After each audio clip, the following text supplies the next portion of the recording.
Hey, hey everybody. Chess College Humanities 2. Yes, I know it's Monday, 5th of July. You're probably not even, hopefully you had some fun this weekend. You're on the lake but we got to go back to work. And so I'm starting early. So please start watching the lectures. We only have a little over 2 weeks left. And so I've got to accelerate.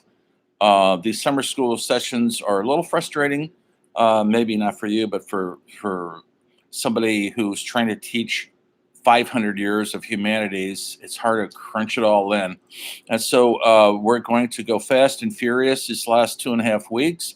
We're going to cover a lot of ground, and we're going to hop, skip, and jump to the 20th century. Um, and we're going to finish out the course fast. I'm going to do more lectures, maybe 3 a week, at least 3 a week. So pay attention to those. I'll be updating you on the announcements, and we're going to cover everything from literature, novels, uh, playwrights, painters. I know we've done painters, but now we're going to do 20th century painters, filmmakers. We're going to get into cinema this week, and more modern music than I left you guys with the classical section, and we'll probably end it up, uh, maybe with a little dance and poetry, and I might even throw in some architecture, which we're supposed to cover. Hard to believe. So I've got a lot of stuff to cram in. We're just kind of put the book aside for a while because that's okay with you probably. I'm also changed the syllabus a bit. I kind of reevaluated the syllabus. We're cutting out the points for discussions and what was it? Viewing these videos. Now I can't. There's just no way I could tell if you're viewing the videos unless I just say, "Are you viewing the videos?" And of course, you could lie and say yes, or you could say the truth and say yes. That's kind of lame. I assume you're watching these videos. This is part of the class participation. You wouldn't be in school unless you're participating. So I've canceled that aspect, but I've added another essay. Sorry, folks. So instead of 5 essays, there'll be 6, and but we're still going to have a quiz at the end, or we're still going to have a final paper. The final paper I will be assigning this week, and it's going to be about 20th century film directors only. I'll give you a list. You'll do a research on these directors. It'll hopefully be a mix of uh, ones you've maybe heard of, some you have never heard of, and maybe we could get a nice mix in there. And so that's what your term papers, or your final paper, I should say. It's going to be worth 20 points. It's going to be important for you to do a really good research paper that you've researched without using Wikipedia. Um, Talk about the details as we go along. Sorry. So I'm talking fast. Why? Because we don't have that much time. Anyway, I hope you guys are getting some enjoyment out of this class. And now we've got smoke to deal with every day. Not only is it 105 every day, now we've got to breathe smoke, probably for the rest of the summer. I don't know if you guys have your smartphones, but next Sunday it's supposed to be 114. Hey, looking forward to that one. Um, but we got to keep going. We got to keep moving. We got to keep expanding our knowledge about humanities in the very what looks like an inhumane world sometimes. Inhumane when it comes to black and white issues, meaning color issues, racial issues, gender issues, um, the rich against the poor. And each week there's lots of tragedies all around us, and there's some good stuff too. So don't give up hope. This week, last 2 weeks, is the tragedies of that building in Florida falling down is sort of the sign of the times. They're finding out now that the construction of the building was not up to par. A lot of people out there in the world, and you know who they are, they're trying to save a dollar every chance they can, and they're cutting corners. and they're getting away with it somehow. They didn't get away with this time. A lot of people died in a horrible tragedy, and because of shoddy building codes, and who knows if there was corruption in building payoffs, whatever. This is kind of the world we live in right now, where who do you trust? How do you put your trust in these institutions like people building our skyscrapers when it all comes down to people trying to make as much money as easily as possible and cutting corners, and the cost is deadly.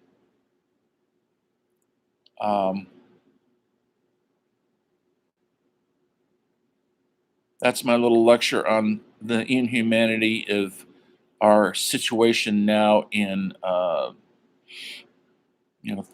25 years into the 21st century. Maybe a lot of you are never were born in the 21st century. This is your century. What are you going to do about it? Are you going to make or break it? Or are you just going to put your head in the sand and forget that it exists and try to make a boatload of money? Or are you going to fight against corruption and the evildoers and corrupt politicians by getting educated, by understanding what's going on out there, by looking at global issues and global climate issues? It hit 116 in Canada today, and the polar ice caps are melting, folks. And so you got to look at that. That's part of the 21st century that you've inherited. I'm sorry that that's what you get to inherit. But as long as this class is going and classes like this, we are fighting the good fight. And so by studying these painters and these artists, writers, movie directors, and musicians, we're studying the best of who we are. Because we know what the worst is. We see it every day. So the people I'm dealing with in this class, the people I'm assigning you to do papers on, are the best of who we are. Were they flawed individuals? Hell yes. We are all flawed. Were they perfect people? Long from it. Most artists are far from perfect. And so today I'm going to talk, instead of one topic or so, I'm going to try to hit 2 topics each lecture. And today I'm going to talk about literature in the form of fiction writing in the 20th century. And then I'm going to talk about another form of literature, which is playwriting. I know we've covered Shakespeare. We haven't really covered other playwrights. And I'm going to focus on African-American playwrights. In the literature section, I will talk about fiction and other playwrights that aren't African-American. They're going to be covered in that. And then I'm going to specifically cover African-American playwrights, because that's the world we live in, folks. It's no longer an all-white world. It never has been. And the time for sitting on the fence and being in denial of the other, whether that's people from Asia or Africa or South America or Mexico or Norway or Denmark or England or Florida or Texas, we are all in this hodgepodge together. We're here together, and we all have hopes and dreams that are so similar that it's frightening. That's why Shakespeare is relevant. That's why Mozart is relevant, because they wrote about our human condition, which hasn't changed. The technology changes. We have cars now. We have cell phones. They didn't have those, but the rest of it's the same. That's why it's universal. This art is important. That's why humanities is important, because it is universal of who we are as human beings. So that's why we can read something like Shakespeare or look at a Michelangelo painting, and it moves us in such a way because we recognize ourselves. They're holding up a mirror to who we are. That's what artists do. And when I say artists, I'm talking about all artists. And now you would probably add a million other TikTok artists, but we're not going to really cover that right now unless you want to. YouTube artists, some form of expression that says we are here, we exist, and we matter. So 20th century writers, we came into the 20th century. Now we're in the industrial age. You know what happens in the 20th century? The automobile, airplane, electricity. Everybody's got a toilet in the household that flushes, running water, electricity everywhere. Population growing rapidly. The beginning of the 20th century, they invented the movie camera. Thomas Edison did that, folks. The same guy who did your light bulb, same guy who did the phonograph. If you know what that is, it's called a record player. Now, I hope you guys are playing vinyl. I was just in Portland recently, and my favorite record shop up there is selling a ton of vinyl. Vinyl's made a comeback. You know why? Because your generation wants it. The millennials and Gen Z are tired of downloading digital. They want to see something real. They want to hold it in their hands. And he told me he had thousands of new vinyl records from old artists and brand new artists. And so that gives me hope that we still need this stuff in our lives to make our lives better.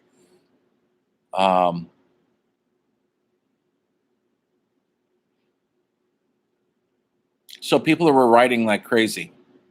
Printing presses, it was a form of expression and holding up a mirror to the culture. Writers. And so being a novelist in the 20th century was a very high ideal. It was a very high ambition. And we had writers like Mark Twain and Jack London, who maybe you've never heard of these writers. Hopefully you have.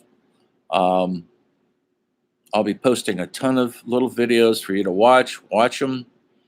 I can't tell if you watch them. I can't. There's nothing on my canvas that proves that you've watched this stuff. I just hope you are. I hope you're just not trying to skim over it, because what's the point of education? If you want to cheat yourself, fine, have at it. But if you want to learn something about who we are and why we matter, you should check out a little documentary on Jack London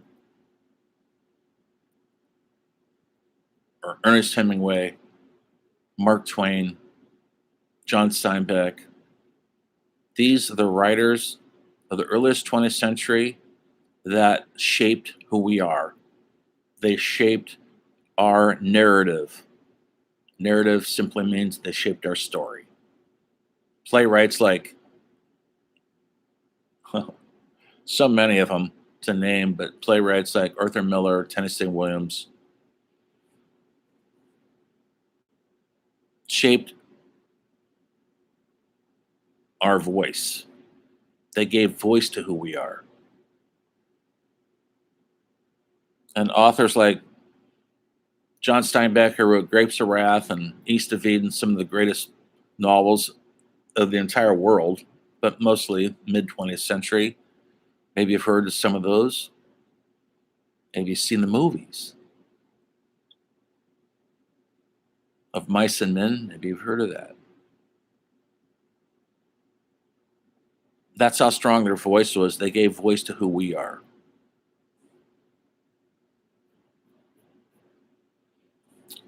Eugene O'Neill started what is considered modern playwriting. We went from melodramatic plays of the 19th and 18th century, exaggerated acting styles of those eras, and you could say Shakespeare would cover that too. And he brought it down to more of a natural tone in his writing. He brought his brilliance into plays like Long Day's Journey into Night, about his family and his mother who was hooked on morphine. Yes, they had morphine in those days, folks. And his alcoholic father, and his other plays like The Iceman Cometh, Morning Becomes Electra. He changed the way theater operates, and he changed the expectations of what theater goers demanded. And that was, they want to see something of ourselves up there. And something like the brilliant play Iceman Cometh, that takes place in Harry Hope's bar, as all the alcoholics gather and they wait for the Iceman to come to tell them funny stories, and it turns out he's murdered his wife. He kind of betrays everybody's hopes and dreams. He's not what they thought they were. And these plays, that play, if you do it from start to finish, takes 6 hours to do. And they've done that in New York. It takes 2 sittings to sit through it. This is when people had patience. We don't have patience anymore. I'm not saying I have patience either. We're also used to TikTok and YouTube that we want things over fast. Can you imagine sitting for 6 hours watching a play? It would take 3 or 4 or 5 hours to do Shakespeare. Can you imagine? To be or not to be for 5 hours? That's stretching it. For anybody of this century, that's for sure. And so somebody like African American playwrights were starting to rear their heads during this era, but they weren't getting much traction. But then they did get traction. People like August Wilson, who wrote 10 plays, each taking place in a decade of the 20th century. Maybe you've seen the movie Fences. Maybe you've seen the new movie Ma Rainey's Black Bottom. Those are his plays. He wrote specifically to the African American experience. All his plays usually are set in his hometown of Pittsburgh. And his body of work is legend because he finished before he died of cancer as a relatively young man. But he got the work done. And now they're starting to make films of his plays, and they see the importance of it. And you don't have to be African American to appreciate it, because it's essentially all of our stories, except the color of the skin and the neighborhoods they live in. And in Fences, maybe you saw it with Denzel Washington. It was a wonderful movie. It's a wonderful play. He's a garbage man because in 1920, that's about as good a job as you can get as an African American man in this country. And his son dreams of being a star baseball player. That's a huge dream, but there was no black baseball players. But they had a Negro league, and you can make some money on that. And so there's a dream of being in sports. And he's building a fence on his backyard as a symbol, as a metaphor to his life. And he never finishes the fence that his wife is always complaining about. When he finishes the fence, it's all going to be great, but it's all what it is. It's not keeping people out, it's keeping him in. He's fencing himself off. That's the beauty of a clever, brilliant playwright or writer.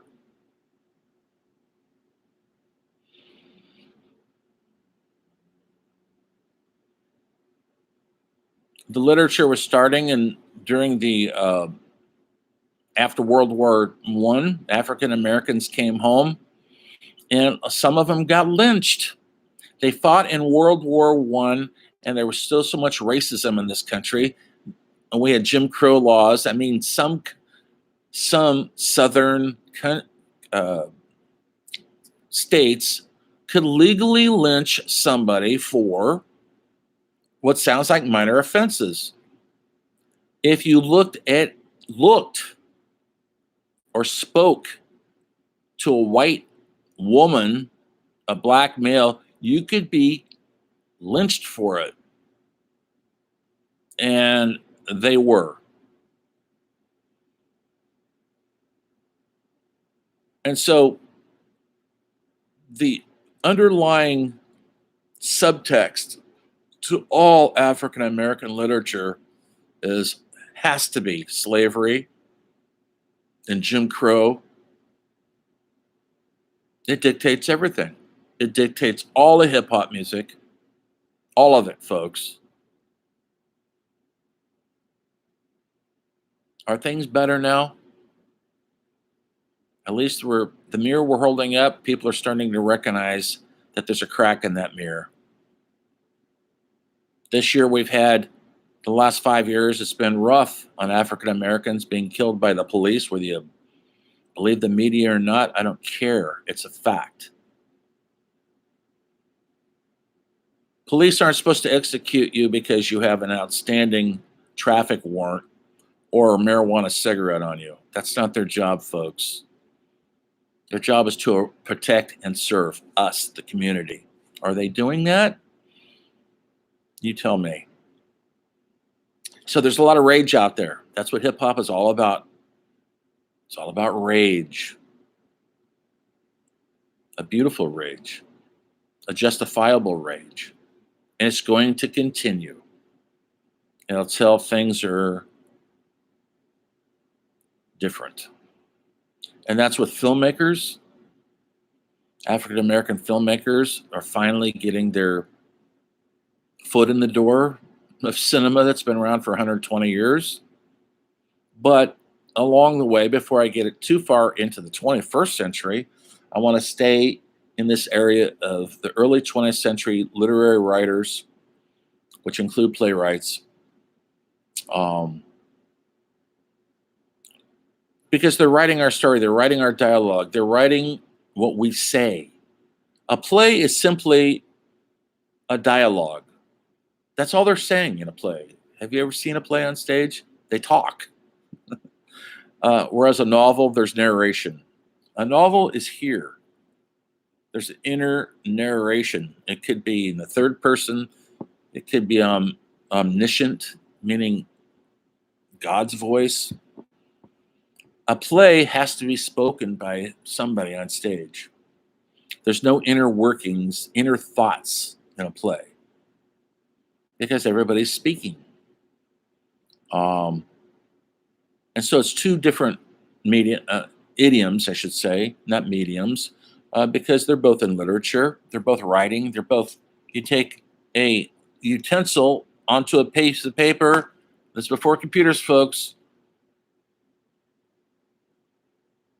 Do you guys write? Have you ever tried writing something? Besides these essays that I torture you with, maybe you're writers. I'd like to hear you if you are. Tell me. Do you write your novel on that? Are you writing anything? Are you writing a film script, a sketch, TV skit on your cell phone? I mean, besides what you had for dinner that night with an LOL salutation, are you doing anything serious? This is a very serious artistic device. You can change the world with this right now. You can make a film with it. You can have a podcast with it. There's nothing stopping you besides yourself. Don't ever let anybody say no to you unless it's appropriate. But don't let anybody dash your dreams because they haven't accomplished theirs. Okay, so writers in this era, literature, people are reading like never before. Movies are starting, silent movies, but they don't have the biggest audience as literature does. And so for 50, 60 years, reading was more popular than going to the movie. And so you could make your somewhat of a living as a writer, a novelist, a playwright in this country. Um, it's harder and harder to do that now. Does anybody read anything right now? Do you read novels or nonfiction, maybe?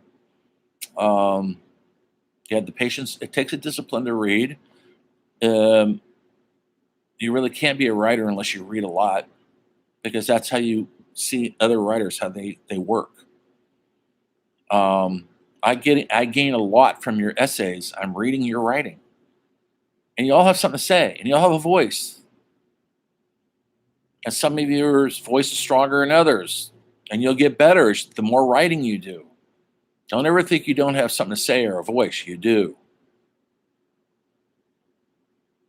And so these writers like John Steinbeck and F. Scott Fitzgerald and Ernest Hemingway were changing literally the world. Maybe you saw the documentary on Ernest Hemingway. Would that interest you? Would you watch it? If we're in a film class, I would make you watch it, torture you with it. Ernest Hemingway was a complicated man.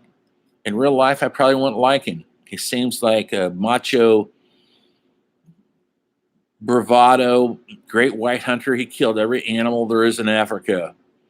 He loved bullfights. He had many marriages, but his writing is sublime. Inside that masculine facade of his was a very sensitive human. And if you watch the Ken Burns documentary, if you know who I'm talking about, Ken Burns, he's done a lot of great documentaries like baseball, Civil War, jazz, just to name a couple, country and Western music. Yep. They found out that Ernest sometimes liked dressing up like a woman to have sex with his wife. So there's this side to him that is shocking. But really, he's a sensitive writer. And if you've ever read any of his writing, you know what I'm talking about.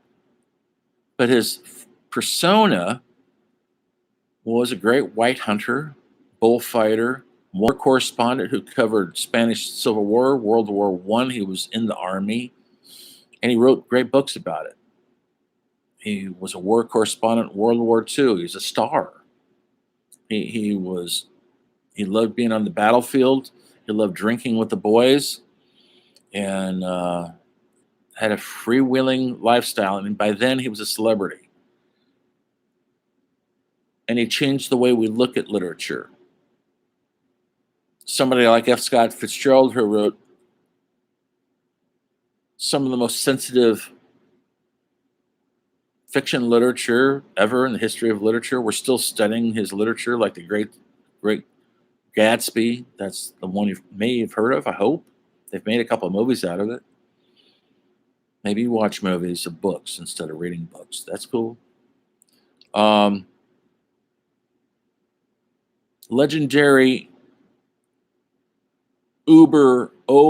ultra sensitive guy who was a major maker alcoholic, died of alcoholism as a young person. His wife Zelda died of alcoholism. These folks drank, folks, like there is no tomorrow, or there was none, because they were simply tortured artists. A lot of artists are tortured. Now they turn to heroin or meth or cocaine.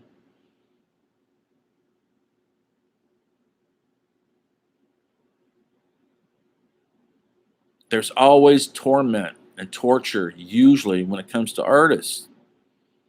One of the greatest painters of any century, Van Gogh, was so tortured he was in and out of institutions. And this is before we had contemporary mental institutions. They were insane asylums, and he would put himself in there because he knew he was hearing voices. He was schizophrenic, probably. They didn't have a definition for it. He was bipolar, probably. They didn't have any medication. There was no Prozac or Zoloft for Van Gogh, and he painted his beauty onto a canvas and changed how we look at art. And he killed himself, folks. Shot himself. Took him 3 days to die. He didn't even do a good job of that. Never had a girlfriend. All he wanted was love and acceptance. Never got it. Tortured. Did it make him a better artist?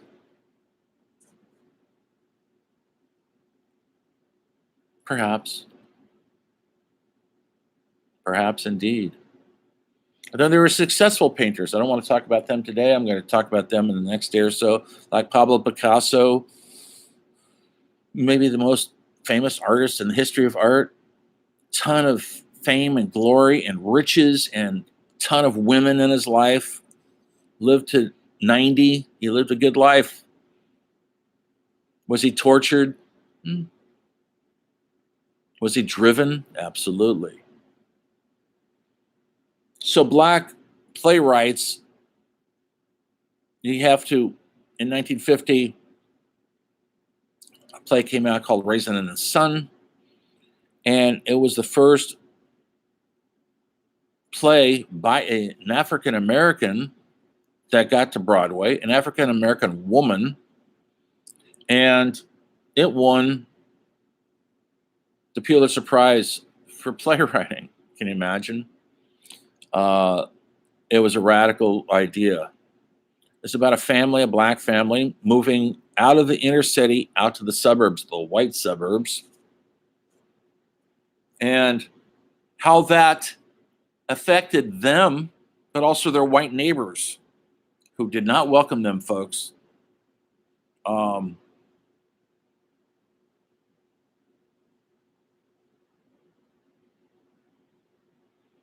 Yeah, and it was a huge Broadway hit.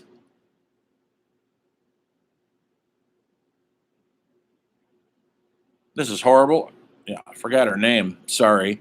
Lorraine Hansberry, brilliant young African American playwright, writing in the 1940s, I think. Wrote this play, got on Broadway. It was a huge hit. She got a ton of awards, and she got cancer and died at the age of 34. She didn't have a lot of years to write more plays. But what a radical,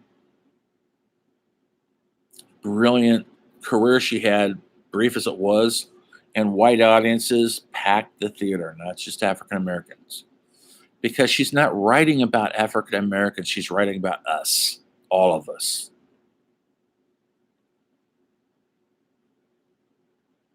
Then there's Langford Wilson from the South who wrote these brilliant plays like The 5th of July. Hey, folks, today's the 5th of July. It's a brilliant play. I've directed theater for many years, acted in theater, wrote plays. I had the privilege in Santa Fe, New Mexico, many years ago to direct The 5th of July. And it's about a weekend, essentially, drinking weekend with a bunch of people who came out of the Vietnam era, and one of the members was in a wheelchair because they lost their limbs in Vietnam, and they're celebrating not 4th of July but the 5th of July, and it's a beautiful, savage, devastating insight to my generation, which is the Vietnam War generation. And it starred William Hurt, Jeff Daniels, Sigourney Weaver before she was in Aliens. I mean, all these people started in this play before they got into movies. Langford Wilson was a homosexual playwright from the South, and he wrote many other brilliant plays. He has passed away since. But you could write a play and hopefully get it on Broadway and make some money. If you're lucky, very few people get to do that.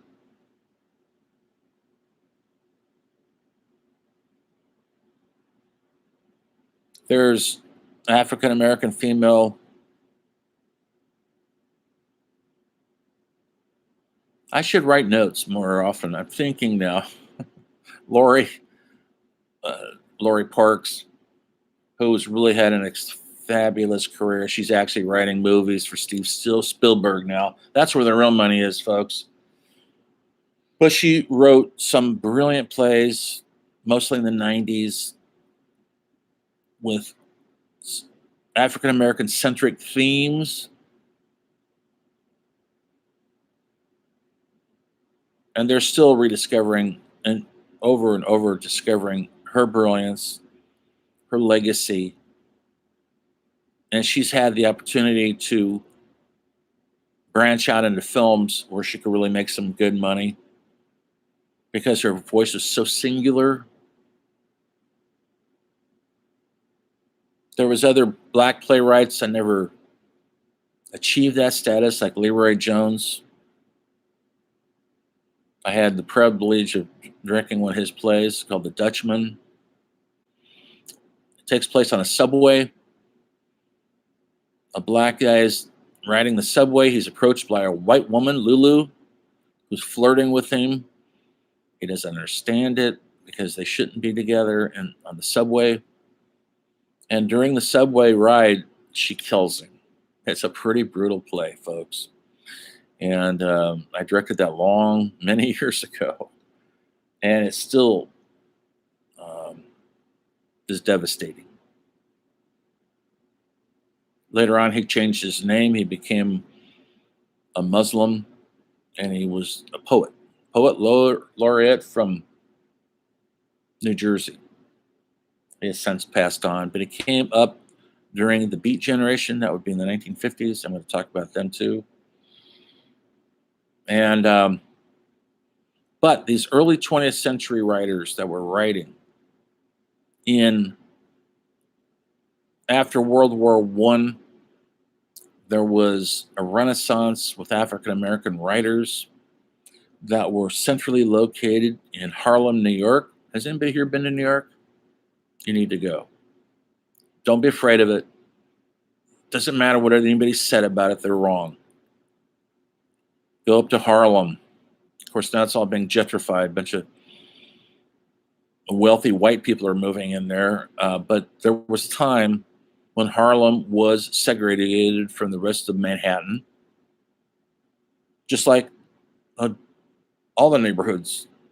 Chinatown was separated, Little Italy separated. We tend to do that in our cities, separate everybody out.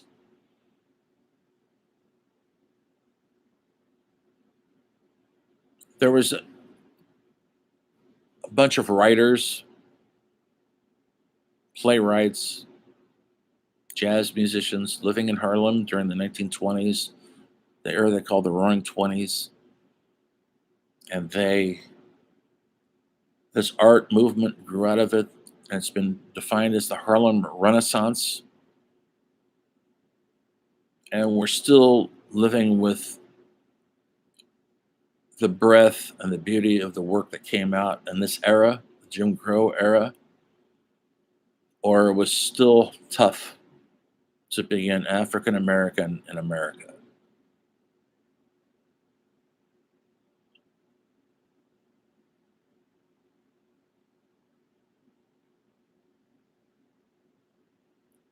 I'll be continuing this lecture. Stay tuned. We're going to hear more about Harlem Renaissance, more details. We're going to hear about filmmakers. When I say filmmakers, I'm talking about movie directors, movie writers, people who make movies, and how they're coming up the ranks of the early 20th century, how film was becoming probably our greatest collective art expression that we've ever had in the history of mankind, because everybody goes to movies. On that note, keep up the good work. Keep plowing away. I'm going to sign another. I know you have a essay, but I'm going to sign another one this week. We've got to keep moving forward and pushing on. Summer school's almost over. And we got lots and lots of ground to cover. Hope you can do it. I know you can. I believe in you. I've read some really great essays. I will say this, though. Make sure they're at least 3 pages. I'm taking points off if they're not. Part of the discipline of writing these essays is you have to understand how to write certain page count. It's important. I know you think, well, what does it matter? It matters. If somebody could write thousands of pages about Rembrandt or Shakespeare, certainly we can manage 3. It's possible. On that fun note, look for my go check out the new syllabus. I've cut out that discussion thing because I can't keep track of your discussions. Thank you for discussing. I'll probably throw in a few more discussions. That's all part of your participation. I want to see mostly your participation in the journals. That you saw the lectures, they participated in the discussions, should be mentioned in the journals. And if you missed a day or 2 or a week, tell me. And don't try to make it, fake it.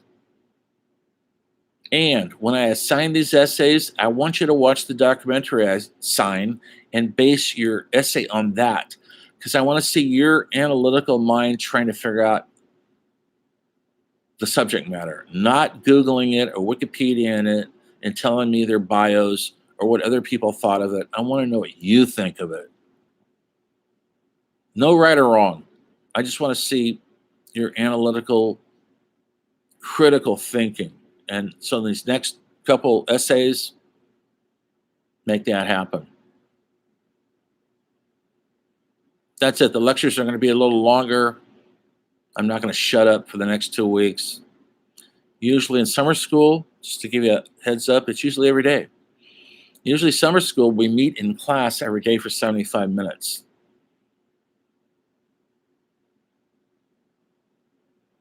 So with that, read books, watch movies, look at a painting, and think about it. Why do they matter? Who knows? The knowledge may give you some power, and we can all use a little power. See you next time.